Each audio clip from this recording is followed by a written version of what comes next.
አወራዋለሁ ብዬ ነበር እሱ ደወለልኝ አብረን እናውራቸው አለኝ እሺ አልኩኝ አቤል ስለኔ ጥሩ ነገር ያወራል ብለሽ ታስቢያለሽ እኔ ስለ አቤል ጉዳይ አይደለም አሁን አንቺ ያለሽበት ሁኔታ ትክክል ነው አይደለም እሱ ብቻ ነው ማውራት የምፈልገው ካንቺ ጋር ብዙ ትክክል ባይሆን ኖሮ እኔ እዚህ ድረስ ከሱ ጋር መጋፋበት ምንም አይነት ሁኔታ አይኖርም ነበር እኮ እሺ ምንድን ነው የምትፈልጊው ንገሪኝ የእውነቴን አይ አማሪልኝ ድጋሚ ማለት እኔ ከሁሉም ጋር መጣላት የሆነ በቃ የማይሆን ውስጥ መግባት ሰልችቶኛል እግዚአብሔር ነው የምልሽ አሁን እስቲ ንገሪኝ አንቺ እሺ እኔ ህይወት ውስጥ የሆነ አዲስ ነገር በተፈጠረ ቁጥር በቃ ይመጣል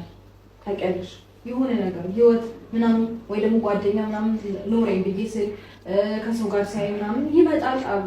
ለምን የሆነ ይጣላልና ምናምን ከዛ በኋላ ሁሉን ነገር ትቼ ደግሞ ወደሱ ስመለስ እሱ ደግሞ ሌላ ነገር ያደርጋል ገባሽ አይደል ፍላጎቱን ተረድቼዋለሁኝ በቃ አውቀዋለሁኝ እንዴት ነው ስሜቱን አንደርስታንድ ስለማደርገው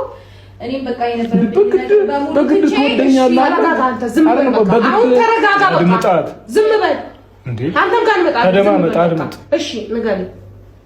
የነበረው ነገር ሁሉ ትቼ እሺ አብረን ነው ሰላም ነው ስለው ደግሞ እሱ ሌላ ነገር ነው አክት እያደረገ ያለው አሁን ይኸውልሽ እሱም ጋር በቦታው ልክ ነው ምን እንደሆነ ልንገርሽ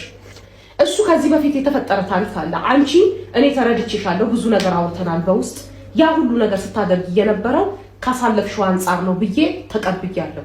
ገብቶሻል አሁን ግን ያንን ያለፈውን ህይወት ቀልጄብሃለሁ ምናምን ያልሽውን ህይወት እንዳይደገም ስለሚፈራ ነው ይሆን ኮሽታ ባለ ቁጥር ይሄ ልጅ እንደዚህ ይሆነ ያለው እንደዛ ከሆነ ለምን የራሴን ነው እንደው አይተውኝ ኦኬ አንቺ አሁን የምትፈልጊው ለሱ ያለሽ ፍቅር አብቅቷል እሱን ብቻ ነገር ካበቃ ከነይ ተውሽ እኔም አሁን እየለፋው ያለሁት አንቺን ውስጥ ላይ የሱ ፍቅር አላለቀም እሱን ውስጥ እንደዛው አላለቀም ብዬ ነው ታልቋል እኔ ጋር ዝም በል አንተ እሱን ነገር አዲስ ሰው መጣ